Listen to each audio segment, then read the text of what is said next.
वचन का जो टॉपिक है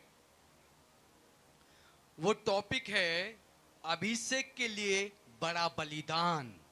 अभिषेक प्राप्त करना चाहते हैं अपने जीवन के अंदर, तो अभिषेक को प्राप्त करने के लिए आपको बड़ा बलिदान देना पड़ेगा। और जब तक इस बलिदान को आप नहीं देंगे तब तक परमेश्वर आपको अपनी महिमा में, अपने राज्य में इस्तेमाल नहीं करने पाएगा। कुछ बातें हैं जो मैं आपको सबसे पहले बताना चाहता हूं। कुछ साइंस हैं कि परमेश्वर अगर आपको अभिषेक देना चाहता है तो अभिषेक देने से पहले परमेश्वर आपको लाइफ को किस रीति से जांचता है, परखता है, ताकि आपको परिपूर्ण करके अपने राज्य का दूत बनाने पाए। तो सबसे पहले मैं आपको बताना चाहता हूं, जैसे ही आप यीशु मसीह को ग्रहण करते हैं, सबसे पहला चिन्ह, कोई आपको पसंद नहीं करेगा।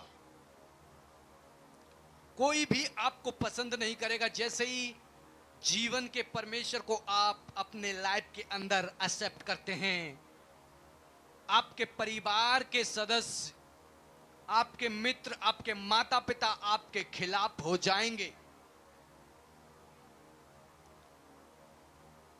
आपके परिवारगण, आपके मित्र आपके खिलाफ हो जाएंगे। तो ये साइन है कि परमेश्वर आपकी लाइफ के अंदर कुछ अद्भुत रीति से काम करना चाहता है। और दूसरा मैं बताना चाहता हूं, आपके चारों तरफ अलग अलग परेशानियां होंगी। जिस इंसान को परमेश्वर अपने राज्य के लिए इस्तेमाल करना चाहता है सेवक के तौर पर, उस इंसान के जीवन में चारों तरफ परेशानियां होंगी, विपत्तियां होंगी, डिप्रेशन होगा, क्योंकि परमेश्वर यहोवा उसे आग में डालकर परखता है, दुख देकर परखता है।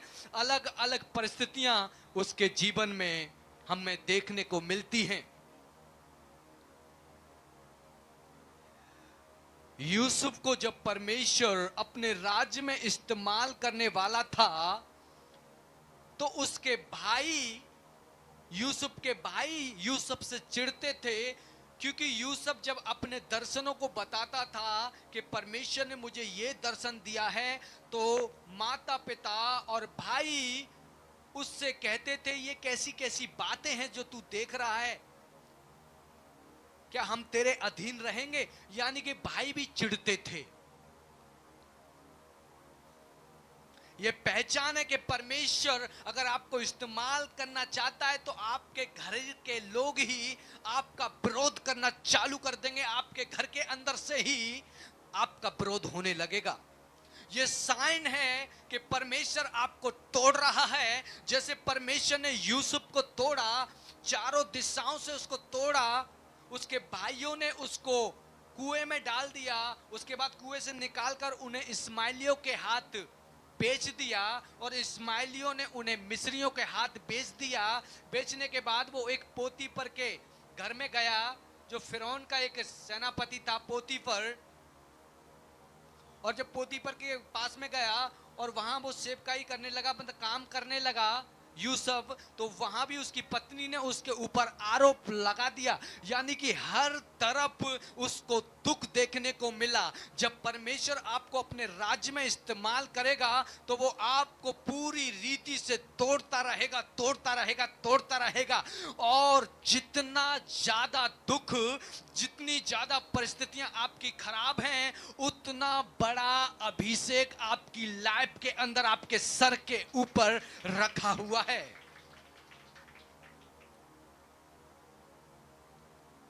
अगर आप परमेश्वर से अभिषेक को मांग रहे हैं तो उसके विपरीत परमेश्वर आपको दुख देगा।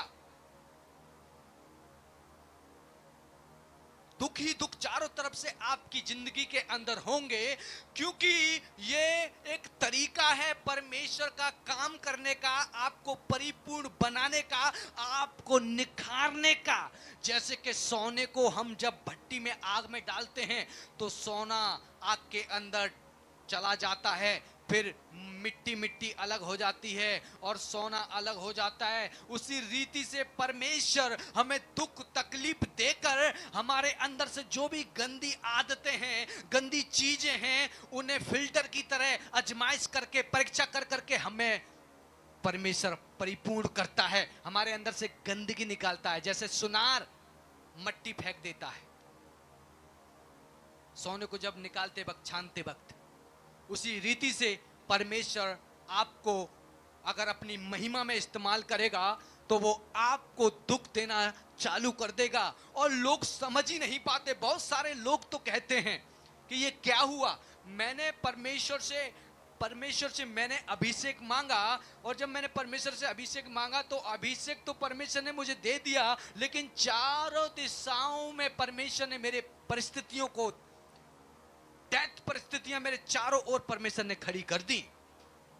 बहुत सारे लोग मेरे ऊपर दोष लगाते हैं, बहुत सारे मेरे अतिथि, परिवार के ही गण, बाहर के लोग, हर प्रकार के लोग कहते हैं, दोष लगाते हैं मेरे ऊपर, लेकिन उन्हें नहीं पता जो अभिषेक मेरे ऊपर रखा है, यहोवा उस प्रोसिक्यूशन के अंदर से मुझे निखार रहा है, छांट रहा है, गंदगी मेरे अंदर से निकाल रहा है, और सोना मेरे अंदर से निकाल कर मुझे परिपूर्ण कर रहा है। जैसे परमेश्वर ने यूसुफ को परिपूर्ण किया और पूरी रीति से परमेश्वर उसे सालों तक दुख देता रहा है, परेशानियां देता रहा, क्योंकि परमेश्वर उसे उसके बाद परिपूर्ण करना चाहता था, निखारना चाहता था। जैसे ही आप परमेश्वर को ग्रहण करेंगे, आपके परिवार के जन आपके खिलाफ हो जाएंगे, दुनिया भर की बातें करेंगे,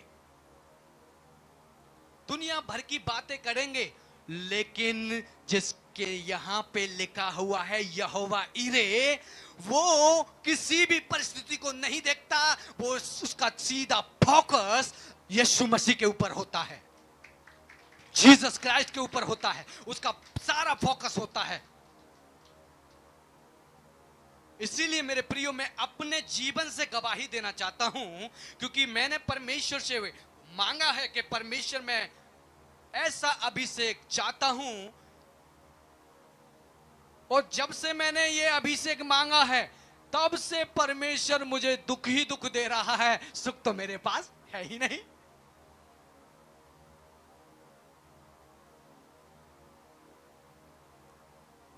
कभी कभी मैं भी तन्हाइयों में रो लेता हूं, मैं कहता हूं प्रभु अपना टाइम कब आएगा, प्रभु मेरा टाइम कब आएगा, प्रभु देख आगे से बाल भी जा रहे हैं।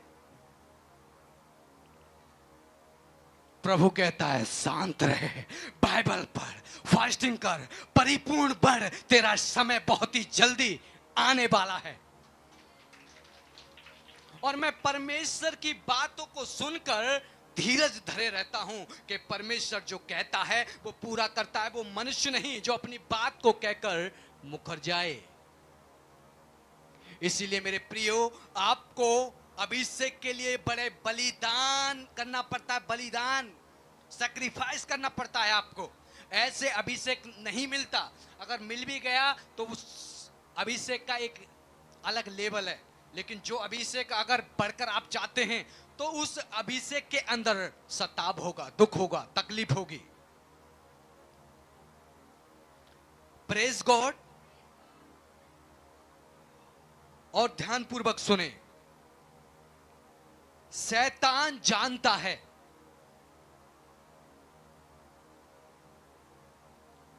कि किसके पास परमेश्वर का ईश्वरीय अभिषेक है।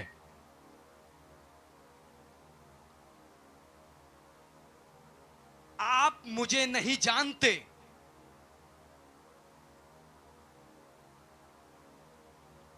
आप में से कोई मुझे नहीं जानता, लेकिन शैतान मुझे जानता है। वो इसको प्रोटेक्ट करते हैं। ये मामूली इंसान नहीं, अगर इसको हमने कंट्रोल नहीं किया तो ये आने वाले दिनों में हमारे राज्य को तबाह कर सकता है। इसलिए शैतान हर प्रकार से दुख देने की कोशिश करता है, और उसमें भी परमेश्वर की एक इच्छा होती है। उसमें भी क्या होती है? परमेश्वर की इच्छा होती है। Praise God. मूसा जो था, लेकिन जब उसने वहां किसी का मर्डर कर दिया तो उसको उस देश से भागना पड़ा, और वो वहां से भागकर जंगलों में 40 वर्ष तक वो जंगलों में रहा। यानी जो राजा था, जो राज महल के अंदर अच्छा भोजन खाता था, वो एक दाना रोटी का खाने के लिए तरस गया और जंगलों में रहा, और किसी की भेड़ बकरियां चराता था। परमेश्वर ने उस इंसान को 40 वर्ष परखा। यहां तो एक हफ्ते में ही चाहिए आशीष, एक हफ्ते में ही सरसों बड़ी हो जानी चाहिए परमेश्वर, एक हफ्ते में। और वहां उसे कितने वर्ष परखा परमेश्वर ने? 40 वर्ष तक परमेश्वर ने मूसा को परखा, और 40 वर्ष परखने के बाद मूसा को परमेश्वर ने दर्शन दिया। एक झाड़ियों में परमेश्वर ने उसे दर्शन दिया, और वो देख रहा है झाड़ी जल तो रही है लेकिन वो नष्ट नहीं हो रही है, और वो देखने जाता है। जब परमेश्वर कहता है कि यहां से अपनी चप्पल उतार दे, क्योंकि मैंने मिस्र में अपने लोगों के आंसू देखे हैं जो रो रहे हैं, और तू उन्हें आजाद करेगा। मूसा ने कहा, मैं कौन हूं परमेश्वर? एक एक रोटी के लिए तो मैं मोहताज हो रहा हूं, यहां भेड़ बकरियों को चरवाही कर रहा हूं मैं, और तू कह रहा है तू छुड़ाएगा। मैं कौन हूं? परमेश्वर ने कहा, तू छुड़ाएगा, तू छुड़ाएगा। मैं तुझे बड़ा अभिषेक सामर्थ देने जा रहा हूं। ऐसे चिन्ह चमत्कार तू करेगा कि दुनिया भर में तेरे कार्यों की चर्चा होगी। और हम देखते हैं परमेश्वर ने वो अभिषेक उसको दिया। मूसा ने ऐसे चिन्ह चमत्कार किए कि आज तक कोई भविष्यवक्ता उस रीति से ऐसे सामर्थ के काम नहीं कर पाया। लेकिन उसके पीछे 40 वर्ष तक परमेश्वर ने उसे बहुत दुख दिया, बहुत परमेश्वर ने परखा। इसी रीति से प्रियो, मैं आपको बताना चाहता हूं कि परमेश्वर जब आपको अभिषेक देगा तो उससे पहले वो आपको परखेगा, और जब आप परख के अंदर परिपूर्ण हो जाओगे, तब जाके आपके लिए ऊपर से शील्ड आएगी, ऊपर से स्वर्गदूत आएगा और आपके साथ खड़ा हो जाएगा। और जब आपके साथ वो खड़ा हो जाएगा तो आप जो परमेश्वर से मांग रहे हैं वो काम में वो सक्सेसफुल कामयाबी आपको दिलाएगा। इसलिए आपको समझना है, बलिदान देना पड़ता है सेवकाई के लिए, सैक्रिफाइस करना पड़ता है परमेश्वर की सेवा के लिए। और बहुत से लोग सेवक बनना चाहते हैं, बहुत से लोग सामर्थ चिन्ह चमत्कार चाहते हैं, लेकिन परमेश्वर जब उन्हें परखता है, जब दुख देता है, तो वो परमेश्वर से पीछे मुंह करते हैं। परमेश्वर क्या हो गया, तू तो प्यार करने वाला परमेश्वर है, अब कहां से प्रभु खटास आ गई, अब कहां से प्रभु ये खट्टापन आ गया। हमने तो सुना था तू आशीष ही आशीष देता है, लेकिन लोगों को नहीं पता परमेश्वर की एक प्लानिंग भी होती है सेवकों के लिए, सबके लिए नहीं है। सोच रहे हो कि पास्टर जी आज क्या प्रचार कर रहे हैं, डरा रहे हैं हमको। सेवकों के लिए, जो सेवक बनना चाहता है, पास्टर बनना चाहता है, परमेश्वर के राज्य में आत्माओं को बचाना चाहता है, उसके लिए आज का ये प्रचार है मेरे प्रियो। बात समझ में आ गई? शैतान जानता है कि आपके पास अभिषेक है कि नहीं। जल्दी से हम पढ़ेंगे दूसरे राजाओं की पुस्तक, दूसरे राजाओं की पुस्तक 6 का 15 और 17। दूसरे राजाओं की पुस्तक 6 का 15 से 17 तक माइक के ऊपर पढ़ना है। और को परमेश्वर के भक्त का टहलुआ उठा एक पास्टर था और उसका चेला जब सुबह को सो के उठा, अपने घर से कमरे से निकला और निकलकर क्या देखता है और निकल के जैसे ही कमरे से बाहर निकलता है और देखता है कि घोड़ों और रथों समेत एक दल नगर को घेरे हुए पड़ा है। घोड़ों और रथों से घेरे हुए एक दल उनको चारों तरफ से इकट्ठा हुआ है। तब उसके सेवक ने उससे कहा, तब सेवक ने उस पास्टर को जाकर कहा, हाय मेरे स्वामी, हाय मेरे स्वामी, हम क्या करें? हम क्या करें? उसने कहा, मत डर, उसने कहा मत डर, क्योंकि जो हमारी ओर है क्योंकि जो पास्टर ने कहा मत डर। क्यों डर रहा है उस सेना से जो चारों तरफ से घेर रखा है? उसने क्यों डर रहा है? मत डर, क्योंकि जो हमारी ओर है क्योंकि जो हमारी ओर है वह उनसे अधिक है जो उनकी ओर है। उनसे अधिक है। जो उनके पास सेना है उससे ज्यादा अधिक सेना हमारे पास है। उसने कहा, पास्टर ने कहा जी। तब एलिया ने ये प्रार्थना की, तब एलिया ने कहा, हे परमेश्वर, हे यहोवा, हे परमेश्वर यहोवा, इसकी आंखें खोल दे इसकी आंखों को खोल दे कि ये देख सके। कि ये देख सके। तब यहोवा ने सेवक की आंखें खोल दी तब यहोवा ने उस सेवक की आंखें खोल दी और जब वह देख सका और जब वो देखने लगा तब क्या देखा तो क्या देखता कि है? एलिशा के चारों ओर पहाड़ अग्निमय घोड़ों और रथों से भरा हुआ है। तो वो देखता है जब उसकी दास प्रार्थना करता है, पास्टर प्रार्थना करता है अपने सेवक के लिए कि परमेश्वर मेरे सेवक की आंखें खोल दे, और जब वो प्रार्थना करता है परमेश्वर जैसे ही उसके सेवक की आंखों को खोलता है और वो देखता है चारों तरफ अग्नि में स्वर्गदूतों को, जो कि उनके चारों तरफ थे, जितने वो थे उनसे ज्यादा स्वर्गदूत थे, और एक स्वर्गदूत ही पूरी पृथ्वी को खत्म करने की ताकत रखता है। इनफ है, पता है आपको? एक स्वर्गदूत पूरी पृथ्वी खत्म।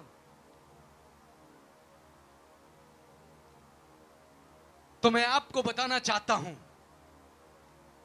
इसी रीति से शैतान जानता है ये अग्नि में स्वर्गदूत जो परमेश्वर की सेवा करते हैं उस हर इंसान के पास पाए जाते हैं जो परमेश्वर के असाइनमेंट के लिए चुना गया है, जो परमेश्वर के राज के लिए चुना गया है। इसी रीति से वो स्वर्गदूत आपको भले दिखाई नहीं देते लेकिन आपके चारों तरफ रहते हैं जिस प्रकार से।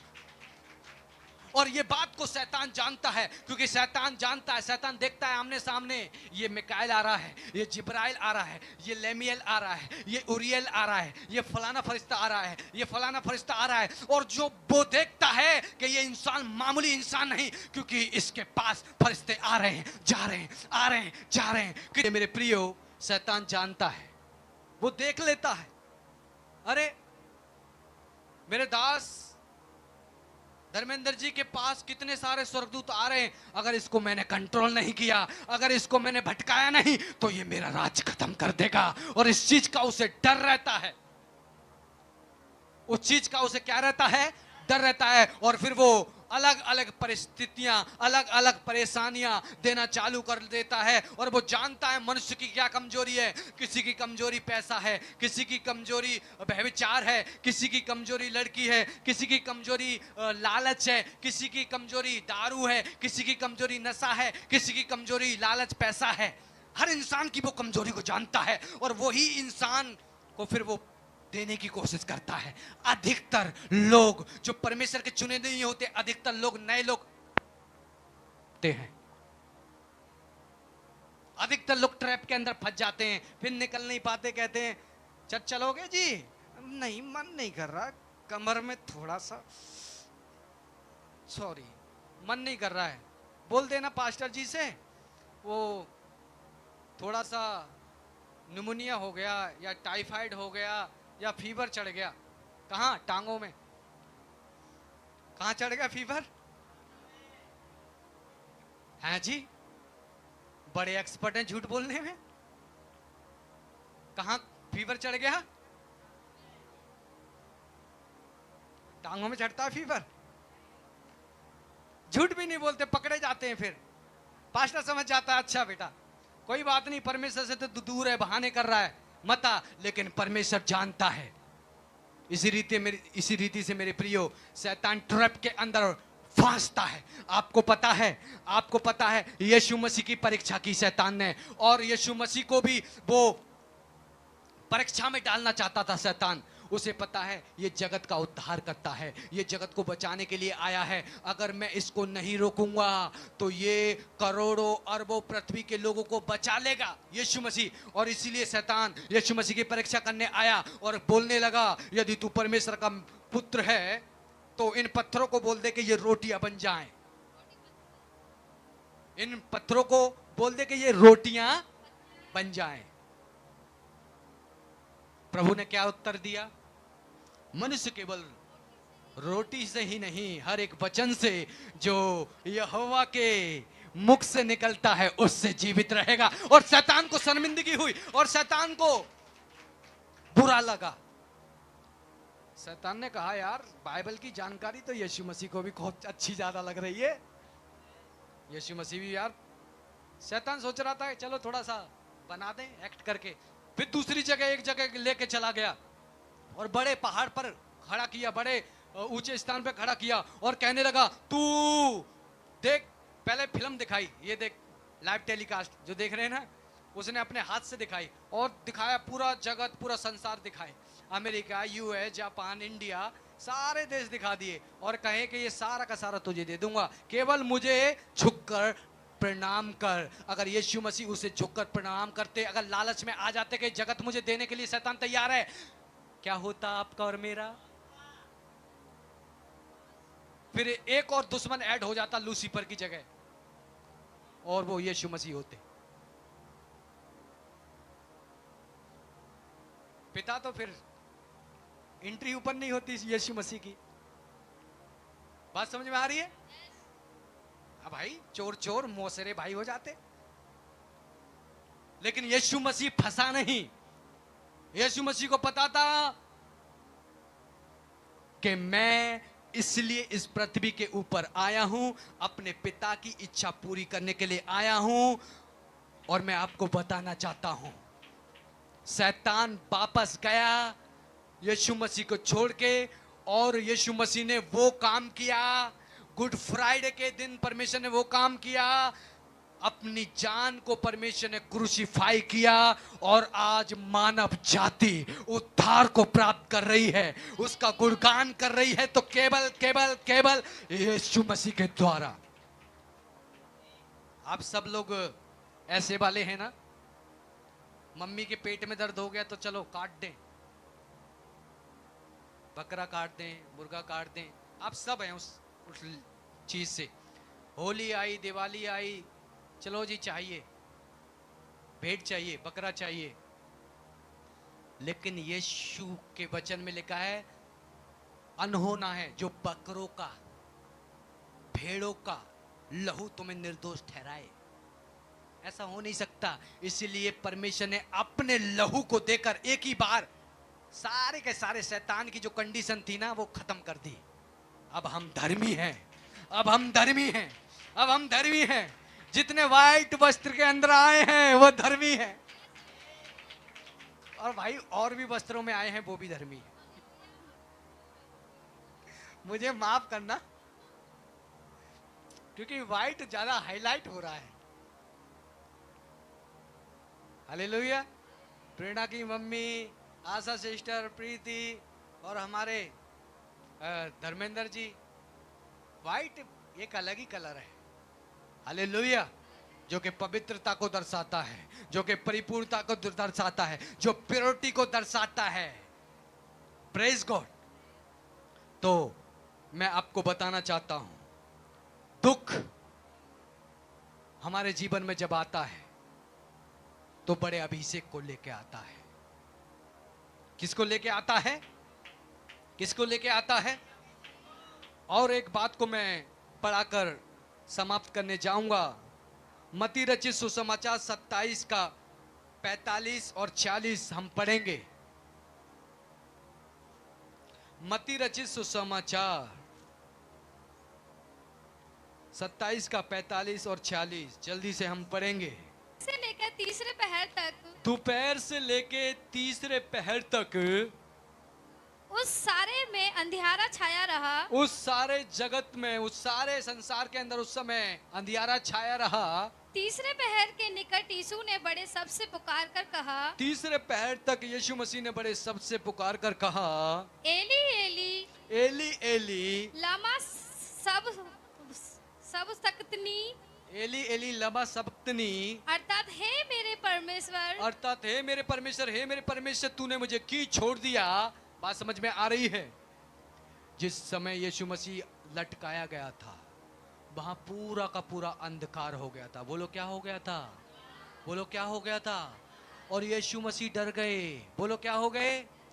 यीशु मसीह ने क्या कहा? एली एली लबा सबक्तनी, इसका अर्थ है हे परमेश्वर तूने मुझे क्यों छोड़ दिया।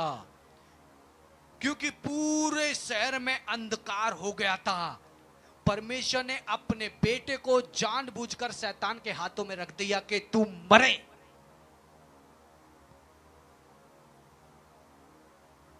पिता ने अपने बेटे यीशु मसीह को जानबूझकर शैतान के हाथ में रख दिया, और जब उसको रख दिया और जब वो मारा गया, गाड़ा गया, बाइबल कहती है शैतान की सारी अधीनता को, शैतान की सारी ताकत को, उसकी सारी मृत्यु की ताकत को, उसकी बीमारियों की ताकत को, उसकी पाप की ताकत को सारी की सारी खत्म कर दिया। किसने? यीशु मसीह ने। और वो खत्म करके जब तीसरे दिन जी उठा, हालेलुया। तो मैं आपको बताना चाहता हूं, उससे पहले उसने प्रोसिक्यूशन को सहा, दुख को सहा, तब जाके वो अपने वंश को, यानी कि आपको और मुझे वो देखने पाया। तो इसी प्रकार से मैं आपको बताना चाहता हूं, यीशु मसीह ने भी अपने वंश को देखने के लिए बहुत दुख उठाया। आज बाइबल कहती है हर एक घुटना उसके नाम से टिकता है, हर एक जुबान अंगीकार करती है कि यीशु ही मसीह है। ये केवल इसीलिए हो पाया कि यीशु मसीह ने अपने प्राणों का बलिदान दिया, बड़ा दुख सहा, 39 कोड़े खाए, बहुत ज्यादा दुख सहा। अब आप कहेंगे ये वो तो परमेश्वर है, परमेश्वर ने कैसे दुख उठाया? क्यों 39 कोड़े खाए? क्या जरूरत थी यीशु मसीह को? तो जरूरत थी एक एक चीज का, उसने हिसाब देने के लिए, आपको खरीदने के लिए वो चीजें सही।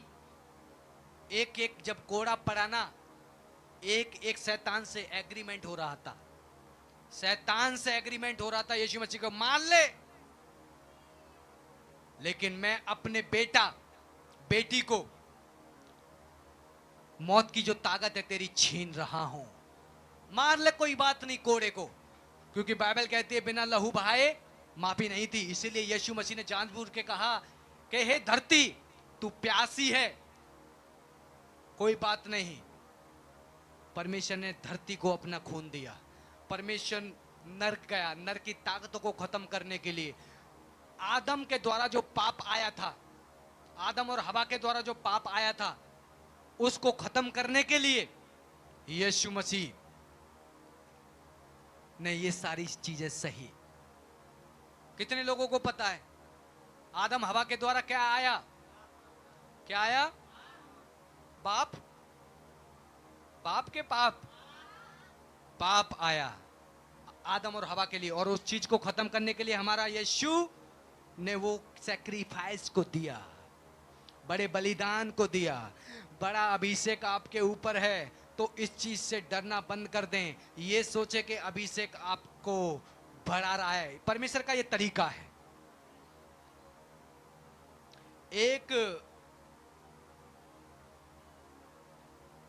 एक चील पहाड़ पे रहती है या ऊंचे पे रहती है, जब उसके बच्चे होते हैं, जब थोड़े थोड़े उसके पंख निकलना चालू होते हैं, उससे पहले तो बच्चों की खूब रखवाली करती है वो, लेकिन जैसे ही बच्चों के पंख निकलना चालू होते हैं तो बच्चों को वो अनुशासन सिखाती है। और वो क्या करती है? वो पक्षी क्या करता है? वो अपने बच्चों को ऐसे करके अपने ही मुंह से और नीचे फेंकता है, और बच्चा नीचे जाता है, और बच्चा ऐसे ऐसे ऐसे करता है, सही से उड़ नहीं पाता। फिर जाती है नीचे आके, फिर जाके वो चील पकड़ लेती है अपने बच्चे को, वो पक्षी पकड़ लेता है अपने बच्चे को, फिर ले जाके ऊपर से पहाड़ से फिर फेंकता है, फिर पकड़ लेते हैं, ये दोहराता रहता है और बच्चा कहता है मम्मी पागल हो गई, मम्मी का दिमाग खिसक गया, मम्मी पता नहीं मुझे रोज खाना खिलाती थी घर में, रोज बड़े बड़े आइटम मिलते थे, चिकन बिरयानी, ये फलाना ढिमका मिलता था, रोज मटन मिलता था, लेकिन आज मम्मी का लग रहा दिमाग खराब हो गया, मेरी मम्मी को तो मेंटल हॉस्पिटल जाना चाहिए, मेरी मम्मी मुझे रोज फेंक रही है इस पहाड़ से, और फिर बीच में आके पकड़ लेती है, फिर ले जाती है, फिर छोड़ती है। मेरी मम्मी आखिर क्या करना चाह रही है वो समझ नहीं पा रहा बच्चा छोटा, लेकिन वो प्रयत्न करती रहती है, 1 दिन 2 दिन 4 दिन 5 दिन हफ्ते भर वो जब कोशिश करती रहती है, एक बार में फिर बच्चा अपने पंखों को फेंक के उड़ने लगता है और माँ बहुत खुशी करती है, और सारे अपने जाति के लोगों को वो माँ कहती है चलो आज पार्टी करेंगे क्योंकि मेरा बच्चा अपने पैरों पे आज से खड़ा हो गया, मेरा बच्चा आज से अपने पैरों पे खड़ा हो गया। उसी रीति से मैं आपको बताना चाहता हूं मेरे प्रियो, परमेश्वर भी आपको इस प्रोसिक्यूशन से इसीलिए निकालता है, आपको परिपूर्ण करने के लिए, आपको खराब बनाने के लिए। अभिषेक के लिए बड़े बलिदान को हमें देना पड़ता है। अभिषेक चाहिए, हाँ 10 फुट हाथ उठा देंगे। दुख आया, पास्टर जी बुला रहे हैं, कहां हो तुम, किधर हो, पास्टर जी को बोल देना पेट में दर्द हो रहा है, 1 हफ्ता हो गया है, पास्टर जी को बोल देना पूरे 1 महीने की छुट्टी है, 1 महीने तक नहीं आना है, पेट में दर्द, 1 महीने की छुट्टी, देखो तो बात समझ में आ रही है।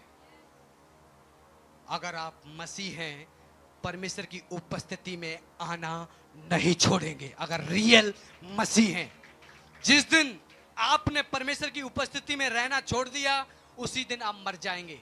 आपके शरीर के अंदर आप जीवित रहेंगे, आत्मा में मर जाएंगे।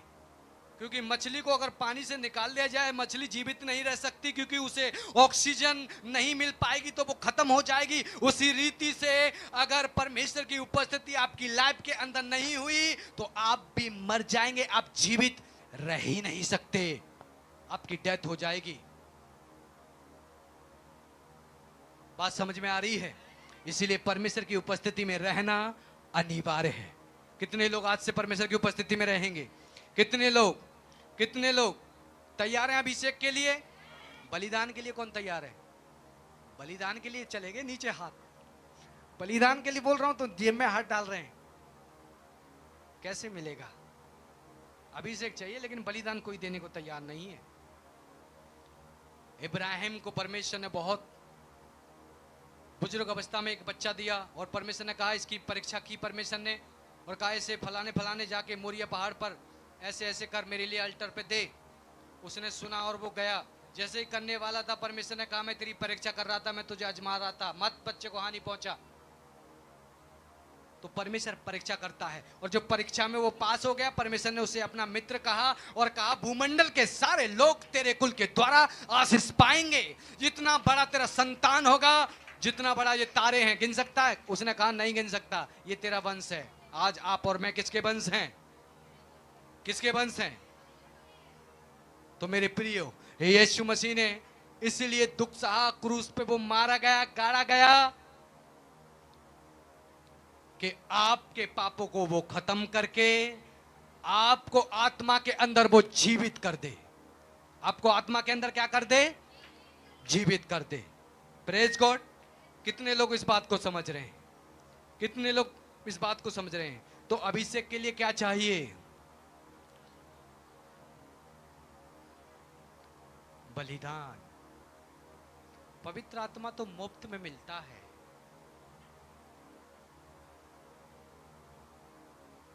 पवित्र आत्मा मुफ्त में मिलता है।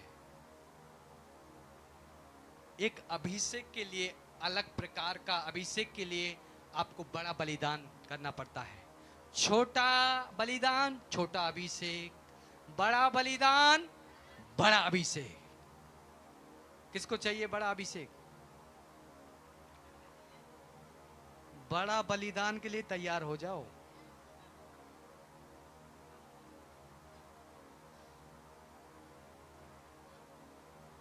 हालेलुया। और दुख आए तो डैडी को कहना धन्यवाद डैडी। जब दुनिया आपको दुख दे, आपको चारों तरफ से लोग परेशान करें, मेंटली डिस्टर्ब करें, आपके परिवार के लोग, आपके बच्चे या बाहर के लोग जब आपको डिस्टर्ब करें, तो परमेश्वर की उपस्थिति में उसकी स्तुति आराधना करना, नाचते हुए गाते हुए। यह बलिदान परमेश्वर चाहता है आपसे। तैयार हैं इसके लिए? तो परमेश्वर भी अपने कार्यों के लिए आपके जीवन में तैयार है। आशा करता हूं यह वचन आपकी जनरेशन को बदलेगा, आपके जीवन को पूरी रीति से बदल डालेगा। अभिषेक के लिए आपको क्या करना है? बलिदान देना है। यीशु मसीह ने बलिदान दिया, तब जाकर वो आपको और मुझे बचा पाया, आपको और मुझे अपने वंश को देखने पाया। हम हैं यीशु मसीह के वंश। जब प्रभु ने अपना बलिदान दिया, तो आपसे भी वो बलिदान चाहता है। बलिदान हो सकता है वो उपवास का, बलिदान हो सकता है वो हर एक चीज का। परमेश्वर आपसे कह सकता है बेटा 1 साल तक कोई चिकन नहीं खानी। अब कहेंगे मैं तो हफ्ते में 1 बार खाता हूं प्रभु। प्रभु कहेगा बलिदान है ये, 1 साल तक 2 साल तक नहीं खानी तुझे, बलिदान है ये। तैयार है देने के लिए?